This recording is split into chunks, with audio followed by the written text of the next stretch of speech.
Yun no, Kenneth is back. Dito tayo ulit sa bukid at dito sa background natin, ito yung bago nating spot dito no, sa bukid.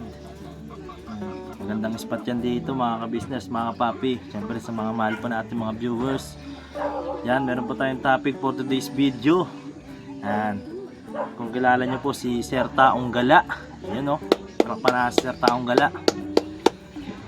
Welcome sa channel natin. Kung mapanood nyo man po itong ano natin. Yan, medyo nagingay si Tito King kasi nagaano yung baboy. Papakain po no. Yan, Sir Taong Gala ay isa sa pinaka ano natin hinahangaan sa dati pa noon nung ano sa reactor po ni Kuya Ka-Business. Siyempre isa sa pinakamagaling mag-analisa bukod kay Sir Anime no. Halos lahat naman ng reactors ni Kuya Ka-Business. Pero ayun yung kumbaga nasubaybayan ko rin po kasi yun at napuntahan namin bukod kay Sir Anime no. Napuntahan namin doon sa Hagonoy. Siguro kilala ko ni Sir Anime, ni Kuya Taong Gala. Yan. Yun, welcome po sa channel natin. At ngayon for today's video, siguro okay lang naman na ikaw naman yung reactionan natin. Kasi yan, napanood ko nga po yung vlog ni Kuya Taong Gala, no? Napanood nyo rin ho ba na nag-react siya sa video, no? Ni Kuya Ka-Business. Yun, palakpanan Sir Taong Gala. Ang pagbabalik sa pagre-reaksyon ni Kuya Ka-Business. So yun, mapapanood nyo naman na may pahayag naman siya kung bakit siya nag-reaction. Pero ngayon pero ngayon ikaw naman yung re-reactionan natin no. Sabi mo naman no, sa mga vlog no, anytime pwede maging ano, pwede ka mag-react kahit saan kasi nga basta nasa publiko. Kasi kahit sino pwede maging reactor basta meron kang kakayahan.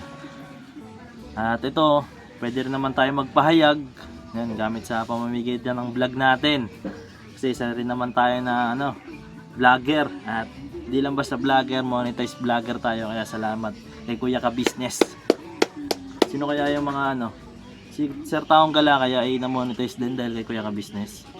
Hindi ko rin alam no. Pero halos lahat ng ano nanggaling kay Kuya Ka-Business, halos lahat naman ay naging monetize po no. Kaya salamat talaga kay Kuya Ka-Business. Pero ngayon magiging patas lang din po tayo no. Noon pa naman no. Lahat po naman ay kumbaga ako ay wala po akong sama ng loob kahit kanino, kahit sa mga umalis. Noon nagkaroon lang tayo ng argumento about kay Kuya Intoy, pero nananatili pa rin na yung isang alaala ng Kuya Intoy sa atin no. Isang Kuya Intoy pa rin kahit nagkaroon ng ano, kasi dahil rin naman sa mga viewers, sa mga komento, kaya kung bakit tayo nagkakatalo-talo, naiintindihan ko rin yun. At syempre sa mga pagkakamali ko sa pabugso-bugso kong mga desisyon kagaya neto. Excuse me po mga ka-business, yung huli kong vlog no, na thumbnail tayo ng ano, may sama ba ng loob. Yan, patanong lang naman po yun no, kaila Kuya Bay Kila. Pero alam kong wala naman na sama ng loob yun. Syempre bilang content creator, kailangan din nating maging ano, para syempre pasukin din yung vlog natin. At yun nga, isa sa pagkakamali natin, kaya humingi rin ako ng pasensya. Pero para sa akin ay tinatanggap ko yung mga consequences yan, kasi nga nailabas natin yung sama ng loob natin kahit papaano. Yan, salamat po sa mga payo ninyo at sa mga nasa lingkod ng damdamin, patawad po at di na po yun mauulit. Salamat sa mga payo ninyo na marami akong natutunan. So ngayon, topic natin Sir Taong Gala. Yan. Kasi nga po ay nag-react siya ulit, nag-react po ulit siya sa vlog ni Kuya Ka-Business. Yan, about sa issue na 40k. At kung mapapanood nyo kung bakit daw po siya nag-vlog, panoorin nyo po pala yung vlog niya no, Sir Taong Gala na yung YouTube name. Yan, alam ko marami nakakilala kay Sir Taong Gala kasi isa yun sa pinaka naangan din natin na mag-react no. At yun na nga, naalisan niya na yung 40k na issue. Yun. Kaya magaling si Sir Taong Gala at ang galing mag-analisa at yun nga nabibring up niya pa kung bakit umalis sila Kuya Intoy. Yung mga umalis, no? Kung bakit daw umalis. Dahil sa pagkakataon na yun nakapag-react siya. Hindi ko lang alam kung ano talagang pinupunto ng Sir Taong Gala pero may mga pahayag siya doon na baka kasama daw yun sa strategy ni Kuya Ka-Business. So pag isipin natin mga ka-business kapag sinabing strategy, papasok yung ano dyan, salitang parang content lang, no?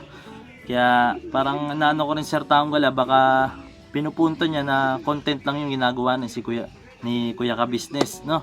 Kasi di naman natin maiwasan yun. Sir Taong Gala, nabanggit nyo po, kaya marami rin nagbabash sa inyo sa comment section ninyo na binabash si Kuya Ka-Business. At yun nga, pinupusuan nyo pa po. Napapansin ko rin po, kaya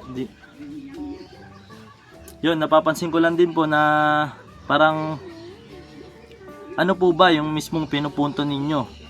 Siyempre naglabas rin ho kayo ng pahayag ninyo, bakit kayo nag-reaction sa Ka-Business ay dahil gusto nyong ipagtanggol yung mga nasa comment section, no? Sabi nyo ho ba di ho ba? Natatawa kayo kaya Taong Gala, no? Di ho ba? Di po ba?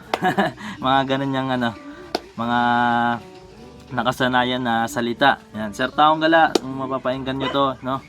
Saludo rin ako sa inyo, pero alam kong tama yung mga punto ninyo, pero sana napansin niyo rin po, no, yung aking sasabihin na may napapansin din po ako, no, kasi sabi niyo po na anytime na pwede kayo, pinagtanggol niyo na po yung sarili niyo na anytime pwede naman siya mag-react sa Ka-Business kasi isa siyang reactor at basta nakapubliko po yung video, anytime pwede mag-react. Yan, kahit sino naman, no, basta may kakayahan at iba-iba tayo ng ekspresyon. Sabi ni Kuya Taong Gala na kahit kayo po mga mahal na viewers, basta pag nag-comment kayo, reaction nyo po yun, no, sarili nyo rin reaction. At kami namang mga vlogger ay magkaiba nga lang po tayo ng pagre-reaction. Kami naman po ay nagba-vlog, kayo po ay nagsasabi ng reaction nyo sa comment section. At yun, isa lang naman sa akin napansin, no, na anytime pwede siya mag-react pala sa Ka-Business, pero para saan pa yung pagpapahayag ni Kuya Taong Gala na umalis siya sa Ka-Business? Yan, nasagot niya na rin po yan, no? Pero ang aking tugon, no, anytime pwede pala siyang mag-react sa Ka-Business, pero siguro magre-react siya sa tuwing nakaagawa ng mali si Kuya Ka-Business, magkakaroon ng issue, pwede siya mag-react sa ganong paraan. Yun lang yung napansin ko, Sir Taong Gala, na pwede pala siya ng magpahayag sa Ka-Business. Umalis na siyang reactor sa Ka-Business at basta pag naagawa ng mali si Kuya Ka-Business ay pwede siya mag-react at ipagtanggol yung mga nasa comment section. Sabi niya pagtatanggol niya daw po yung mga nasa comment section na mga nagtatanong na sinasabing basher daw po. Gusto niya daw ipagtanggol at may nagme-message daw po sa kanya. Hindi natin sigurado, pero meron din time na baka gusto niya rin i-bring up yung mga umbait, may mga umalis kasi nabanggit niya rin po, no, nagagawa niya rin ng pagkakataon. At yun lang naman yung napansin ko kay Sir Taong Gala na anytime pwede siya mag-react basta nakagawa ng mali si Kuya Ka-Business. Para sa akin, kung bakit ko sinasabi nakagawa ng mali si Kuya Ka-Business, kasi tama ako na kasi sumasang-ayon din ako na nagkaroon ng pagkakamali si Kuya Ka-Business, pero tao lang din po ba tayo, di ho ba? Di ho ba yun? Tao lang din naman tayo, syempre nakagawa tayo ng pagkakamali, gaya nga rin ng nakaraan kong vlog, no, nakagawa tayo ng pagkakamali. At si Kuya Ka-Business, alam kong handa siya sa consequences din, no, sakaling mangyari yon na uulanin yung comment section na mga di naman pagbabash, siguro mga patanong na kung bakit ganun nangyari, concern citizen. Nakahanda dyan si Kuya Ka-Business at alam niya rin kung paano iwasan yung mga ganung pagkakataon, kaya hindi ko kanya-question yung ganung bagay. At para sa akin, alam ko nagkamali rin si Kuya Ka-Business, no, nagkamali rin talaga si Kuya Ka-Business kasi hindi niya naman talaga dapat na sabihin yun, pero alang-alang nga, no, alang-alang sa private ng isang tao na hindi niya na dapat sabihin pa, pero isipin nyo, no, maging transparent sa inyo si Kuya Ka-Business para sabihin yung ganyung pagkakataon. Nga lang, nagkaroon ng mga sari-saring reaksyon, bakit di niya sinabi, kasi nga meron siyang iniingatan, no. At yun, doon nagkamali si Kuya Ka-Business. Kaya alam kong tatanggapin ni Kuya Ka-Business yung mga consequences, gaya ng pagre-react ni Sir Taong Gala na bakit ganon, hindi na dapat daw sabihin yung mga ganon. Kaya nandun siya nag-react para payuhan na wag daw ganon, na tama naman lahat ng opinion ni Sir Taong Gala. Halos lahat naman ng opinion natin ay tama kasi opinion natin yan, eh. May kanya-kanya tayong opinion, reaction. Pero sa pagkakataong ito, Sir Taong Gala, saludo pa rin sa inyo. So ayun, hanggang muli, ito lang ang ating hanggang muli, no? Dito lang ang ating reaction video, no? First time natin magre-reaction. At siguro kung gusto nyo pang lumalim, no, kung bakit talaga umalis sila Kuya Intoy, kasi total na bring up niya naman na meron rin naman na isang pagkakataon na si Kuya Intoy ay sumang-ayon sa strategy ni Kuya Ka-Business. Halos lahat din naman, no, may strategy. Lahat ng vlogger may strategy. Susunod na pagkakataon baka sabihin natin yan na isa rin tayo sa nalaman natin yung strategy ni Kuya Ka-Business na hindi niya pinapaalam sa atin, pero kusa natin nalalaman kasi nga isa rin tayo na ano lang din na tahimik lang, pero di tayo di tayo bulag, kumbaga kusa natin malalaman yan. Pero saludo pa rin, sumasaludo pa rin po tayo sa mga content creator na gumagawa ng strategy. Yan, saludo po sa inyong lahat. Alright. So yun, may nagbabantay naman dito sa loob, no? Kasi andito na rin naman na si Tito, andito rin si Papa. Yun, pauwi na po tayo. At nung huli ko palang vlog, no, di ko nasabi na sinabi ko rin pala yung kay Papa Dins, no? Tinanong ko sa kanya na kung pwede lang mai-vlog yung vlog natin kila Kuya Bay, no? Sinend ko naman yung kay Papa Dins. At okay naman daw, no? Wala naman daw problema. So yun, gusto ko lang sabihin na siyempre nagsabi rin tayo kay Papa Dins. Yan, pauwi na po tayo. Ito yung motor natin, nasa labas. Alright. Ayos tol, lumipad na tol. Ayan, si Tropo yun, sa saranggola. Hinagis ko pa yung saranggola niyan.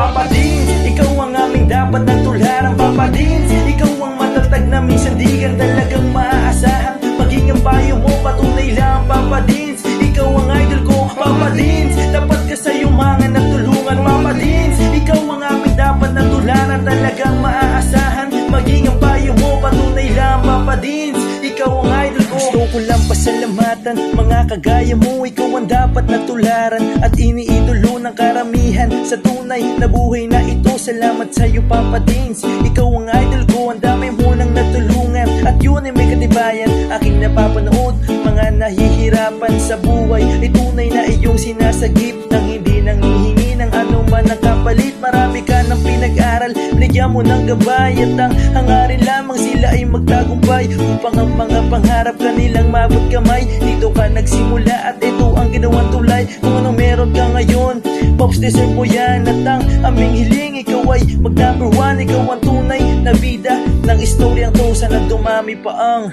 mga kagaya mo. Papa Dins, ikaw ang aming dapat na tularan. Papa Dins, ikaw ang matatag na minsan di ka talagang maaasahan. Maging ang payo mo, patunay lang. Papa Dins, ikaw ang idol ko. Papa Dins, dapat ka sa yumangan at tulungan. Papa Dins, ikaw ang aming dapat na tularan. Talagang maaasahan. Maging ang payo mo, patunay lang. Papa Dins, ikaw ang idol ko. Mabuting hangarin, minana sa magulang. Ang iyong layunin nating kapwa matulungan. Mga galing sa ilalim may iyong inaangat. Kahit na ang daladalang pasanay mabigat, hindi sapat sa iyo ang tulong na ganun na lang. Patuloy mo pa silang pinabalik-balikan. Kaya marapat lang ikaw ay aming dapat kahangaan. Patunay na hindi mo sila pinapabayaan. Marami pa sa iyo ang taon na mga nangangailangan. Alam ko ding hangad mo na sila ay matulungan. Patuloy ka pa sanang gumawa ng kabutihan, at Ama na ang bahalang sa iyo ang magsukli niya. At bago matapos itong sinulat ko, gusto ko lang pasalamatan mga kagaya mo. Ikaw ang tunay na bida ng istoryang to, patunay lang Papa Dins, ikaw ang idol ko. Papa Dins, ikaw ang aming dapat na tularan. Papa Dins, ikaw ang matatag na minsan di ka talagang maaasahan. Maging ang payo mo, patunay lang Papa Dins, ikaw ang idol ko. Papa Dins, dapat ka sa yumangan at tulungan. Papa Dins,